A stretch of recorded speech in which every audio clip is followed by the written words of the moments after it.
इस खबर के पेश करता है अरबियन जूसेस एंड सलाड्स।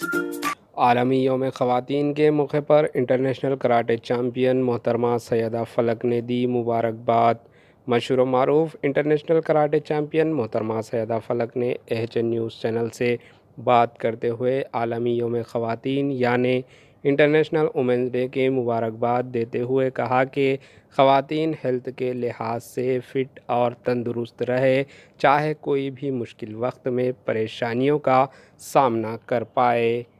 इस मौके पर इन्होंने हालिया रियासत गुजरात के अहमदाबाद में हुई मरहूम आयशा आरिफ ख़ान की सुसाइड से मुताल्लिक़ ख़वातीन बहनों को कहा कि हर मुश्किल का रास्ता सुसाइड नहीं होता, लिहाजा सब्र से काम लें और ख़ुदकुशी करना इस्लाम में हराम करार दिया गया है, लिहाजा ऐसी हराम चीज़ों से अपने आप को बचाए। इस मौके पर इन्होंने नौजवान भाइयों से कहा कि वो जहेज़ ना लें और जहेज़ से बचें। साथ ही साथ मोहतरमा सैयदा फ़लक ने कहा, हर माशरा तब तक तरक्की नहीं कर सकता जब तक इसमें ख़वातीन को इसका हक़ नहीं दिया जाएगा। Bureau report, HN news. अस्सलाम वालेकुम। मेरी तरफ से सभी ख़वातीन लेडीज़ और लड़कियों को a very happy international women's day.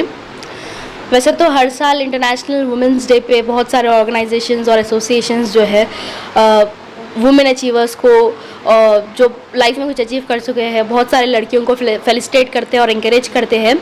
मेरे हिसाब से ये इंकरेजमेंट हमारी रोज़ की लाइफ में होना चाहिए। और हाल ही में जो गुजरात में हमारी बहन के साथ जो वाक़या हुआ, तो इस बार मैं चाहूँगी कि हम इस इंटरनेशनल वुमेंस डे पे इस बात पर गौर करें कि लड़कियों पे या उनके घर वालों पे हमें जहेज़ पे कोई ज़ोर ज़बरदस्ती नहीं करनी चाहिए। जहेज़ हमारे पास हराम है, हमें इसे ख़त्म करना चाहिए। और ख़ास तौर से मैं सभी ख़वातीन को, लड़कियों को ये कहना चाहूँगी कि आप लोग ऐसे सिचुएशंस में हिम्मत मत हारिए, हिम्मत रखिए, ऊपर वाले पे भरोसा रखिए। ऐसे प्रॉब्लम्स में से निकलने के लिए बहुत सारे तरीक़े हैं, तो आप लोग हिम्मत से काम लीजिए। और माँ बाप को भी ऐसे हालात में अपने लड़कियों का साथ देना बहुत ज़रूरी है। ये मत सोचिए कि बाहर वाले क्या बोलेंगे, सोसाइटी क्या बोलेंगी, अपनी बेटी का सोचिए। बहुत सारे तरीक़े हैं, तो मैं यही चाहूँगी कि इस इंटरनेशनल वुमेंस डे पे सभी लोग इस बात पर गौर करें। हमारे एचएन न्यूज़ को सब्सक्राइब करिए ताकि आपको नोटिफिकेशंस आते रहे वक्त पर।